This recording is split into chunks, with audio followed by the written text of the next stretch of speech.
At long last, the next Character Options Doctor Who figure set has been announced, the latest online exclusive Vortex edition release, following in the footsteps of the other two Vortex sets we've had so far this year, those being the 3rd Doctor and Sonic set, and the 14th Doctor and the Meep. This third set is the Master and TARDIS Vortex Edition figure set, featuring none other than the Ainley incarnation of the Master, who appeared throughout the 80s alongside the 4th, 5th, 6th and 7th Doctors, plus a whole host of accessories that are associated with that particular version of the character.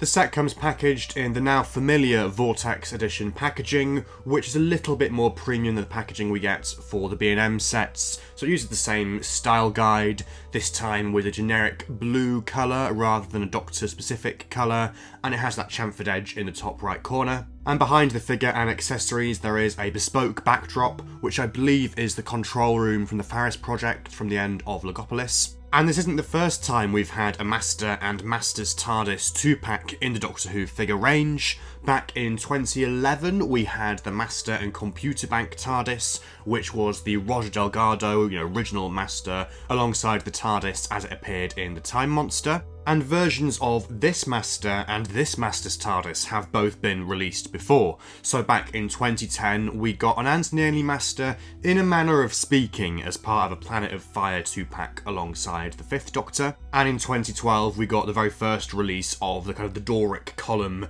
pillar TARDIS, which appears in Logopolis, Castrovalva and Time Flight. That was included alongside another release of the 5th Doctor rather than a Master variant. And so what makes this particular release, this particular set, so special? Well, like I say, we had that original Ainley figure back in 2010, but technically speaking, it's not actually a figure of the Master. It's a figure of a chameleon who has been possessed by the Master and who's taken on the Master's form. Yes, the Master is working through him, but it's not the Master per se. That figure also used a version of an existing body, which just happened to be one originally created for the John Sim Harold Saxon Master in 2007, and it worked well enough, but again, it was a little bit of a shortcut, a little bit of a cheat. It wasn't presenting this incarnation of the Master in his own clothes, in his own guise, in his most iconic outfit. It wasn't really doing him justice. And for years, fans and collectors have wanted a figure of the Ainley Master in his signature outfit as he most commonly appears. The press release for this set actually points out that basically we've been waiting 44 years by this point. 44 years since this Master first appeared on screen at the end of The Keeper of Traken. And finally, here he is, the Ainley Master in his original outfit, as he appears, I believe, for the majority of his stories, really, unless I'm mistaken, but certainly Logopolis, Castrovalva, Time Flights, The King's Demons, The Ultimate Foe. I think it's only the final story he appears in with the 7th Doctor, Survival, where he has a noticeably different outfit. Now, as with most new figures these days, there is some very subtle part reuse. It's not a brand new figure.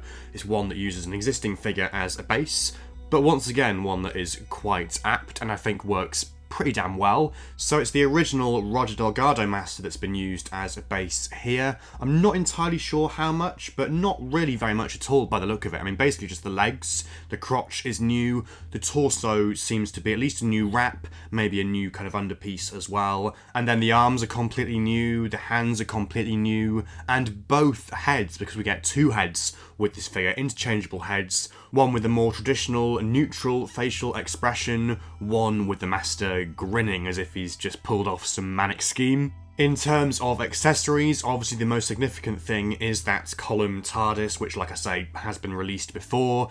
This is basically just a new variant, exactly the same sculpt. It looks a bit more vibrant than that original release, but it's by the by, really. It's not exactly a re-release that fans were clamouring for, but it's a nice thing to have alongside this Master in this set, packaged with him, because it is the most iconic version of his TARDIS. I mean, his TARDIS takes on many forms across the 80s, but this one is the most memorable. I guess also with it being an existing sculpt, it probably makes the set as a whole more viable, and meant they could spend more money or more of the budget on the Ainley Master figure itself, so I'm not complaining there. We also have both open and closed versions of the Master's signature weapon, the Tissue Compression Eliminator, specifically the version that appears in the Ainley Master's early stories. I believe it evolves a bit kind of over the course of the 80s, but this is accurate to stuff like Logopolis and Castrovalva. And then we have two slightly more surprising inclusions. So a Time Lord funeral casket and a Time Lord internment orb. Now, you might be thinking, what the heck are they? Where did they appear in classic Doctor Who? When did the Ainley Master use them? Well, he didn't. They actually appeared much later in the TV movie, the Paul McGann movie. Specifically, the opening scenes with the 7th Doctor as played by Sylvester McCoy. These are the containers, basically, that kind of hold the Master's remains, or life essence, or ashes, or whatever it is, which the Doctor is trying to take back to Gallifrey. Of course, as we all know, the Master has other ideas and escapes. But yes, basically two accessories from the 8th Doctor's era from the TV movie, which is a really nice surprise, actually, to have.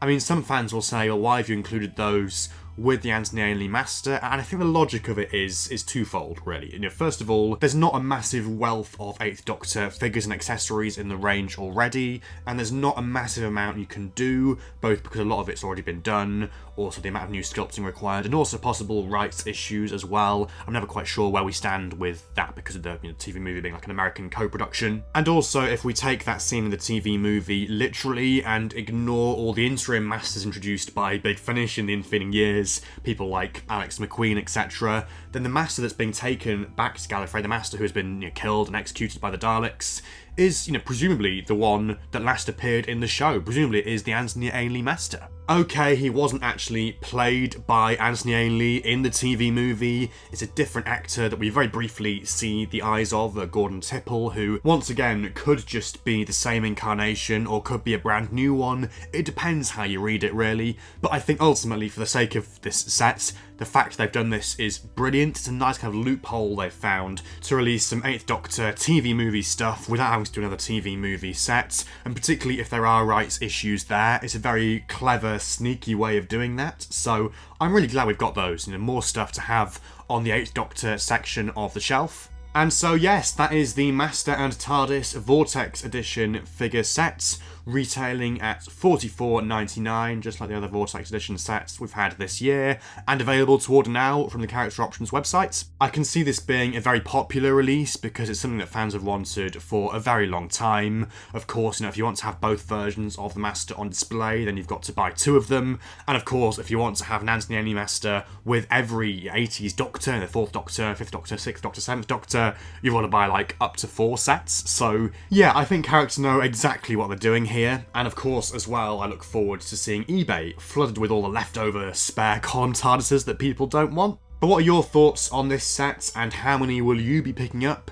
Please let me know down in the comments below. And if you love your Doctor Who figures, be sure to go and check out my recently released new book, Go Figure, which documents all of the figures released by Character Options so far. That'll be linked in the description along with the set itself. Please leave a like if you have enjoyed this video, and subscribe to the channel if you're new for more figure-related videos in the future. But otherwise, until the next one, thank you so much for watching, and goodbye for now.